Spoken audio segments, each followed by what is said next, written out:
Hello dear learners, आज हम लोग अपने वीडियो में बात करेंगे इरेशनल नंबर्स की। चलिए हम लोग बात करते हैं इरेशनल नंबर पर। इरेशनल नंबर होता क्या है और इरेशनल नंबर की हम लोग ये स्टडी करेंगे कि इरेशनल नंबर को हम लोग अंडरस्टैंडिंग कैसे करेंगे। तो चलिए हम लोग बात करते हैं इरेशनल नंबर की। इरेशनल नंबर को हम लोग हिंदी की लैंग्वेज में अगर जानने की कोशिश करें तो हम लोग इसको अपरिमेय संख्या कहते हैं। नंबर को मैं 10 बार समझा चुका हूँ। Numero in Latin word number is numero बोलते हैं, मैंने पहले ही वीडियो में आपको डिस्कस किया था। चलिए हम लोग इरेशनल नंबर पर बात करते हैं। तो कोई भी नंबर जिसको आप p अपॉन q की फॉर्म में रिटर्न नहीं कर सकते वो इरेशनल नंबर की कंडीशन में पहुंच जाता है। तो आप ये लिखेंगे number which can not be written, number which can not be written p upon q form, number which can not be written p upon q form are called irrational number. तो कोई भी नंबर जिसको आप p upon q की form में नहीं लिख सकते वो इरेशनल नंबर होता है। इस पे ज्यादा हमें इफर्ट्स नहीं मारना है। इसके क्वेश्चन, मल्टीपल क्वेश्चंस को हमें देखना है कि किस तरीके से हम लोग क्वेश्चन को क्रैक करेंगे। अब हम बात इस बात पर करते हैं कि इरेशनल नंबर के क्वेश्चंस को हम लोग देखेंगे कि इरेशनल नंबर के क्वेश्चन को क्रैक कैसे करते हैं। चलिए हम लोग कुछ क्वेश्चंस देख लेते हैं और इस डिफिनीशन को आप अपनी कॉपी में नोट आउट कर लीजिएगा। तो बात करते हैं इरेशनल नंबर की। मेन डिस्कशन जो हमने इरेशनल नंबर का non terminating non recurring decimal number में कर रखा है, इसलिए आप इरेशनल नंबर की definition plus non terminating non recurring decimal number को आप बहुत डीपली पढ़ के आएंगे। क्योंकि मैं एक बार फिर से रिपीट करता हूं, terminating decimal number are also called a rational number, non terminating recurring decimal number are called also rational number and non terminating non recurring decimal number are called also irrational number. तो चलिए हम लोग कुछ question देखते हैं। एक question मैं लिखने जा रहा हूं, आपको आइडेंटिफाई करना है कि रेशनल है कि इरेशनल है। जैसे कि मैंने एक क्वेश्चन लिख दिया √3, तो √3 की वैल्यू 1.732, उसके बाद 1, देखिए इसकी अप्रोक्सीमेट वैल्यू 1.732 होती है, उसके बाद डैश डैश होता है। कोई भी नंबर पॉइंट के बाद रिपीट नहीं होता है, इसीलिए ये non terminating non recurring decimal number कहलाता है।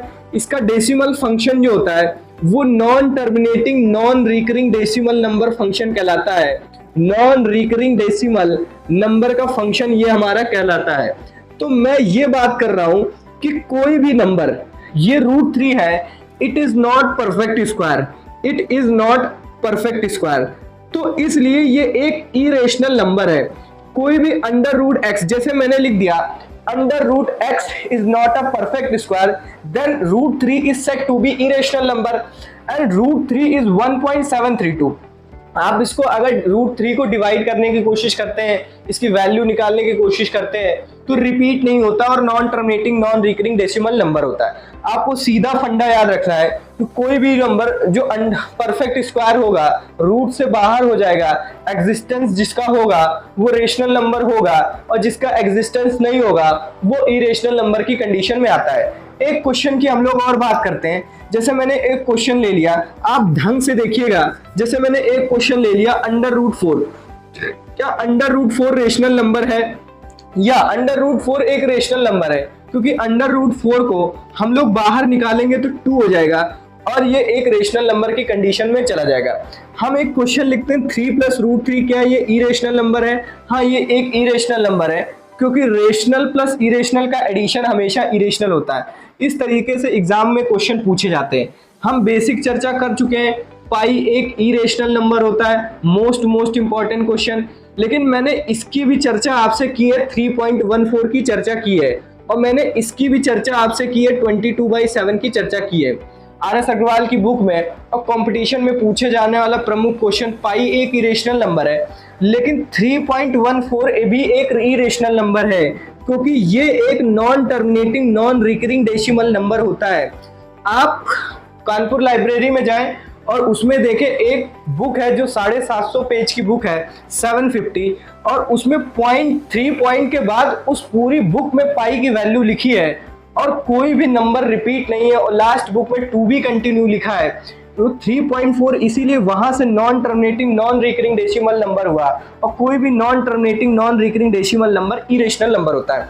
मैं आपको एक बात बता दूं इंफॉर्मेशन के लिए कि पाई की एग्जिस्ट वैल्यू 3.14 है। मेन डेटा ये है, ये डेटा हमारे मैथमेटिशियन लोग लगे तो उन्होंने कहा कि भाई ऐसा है कि 3.14 लिखने में कैलकुलेशन मेरी टफ जा रही है, तो उन्होंने मेहनत की और रिसर्च की, तो इसकी अप्रोक्सीमेटली वैल्यू 22/7 निकाली। आप 22/7 को अगर सॉल्व करते हैं तो ये एक 4 डिजिट बाद रिपीट करने लगता है। मेरे अनुसार 2.14278, 14278, 14278 आता है, और ये नॉन टर्मिनेटिंग, इसका जो डेसिमल एक्सपेंशन आता है वो non terminating recurring decimal number आता है। इसीलिए 22/7 एक रेशनल नंबर होता है, 3.14 एक इरेशनल नंबर होता है, और पाई एक इरेशनल नंबर होता है।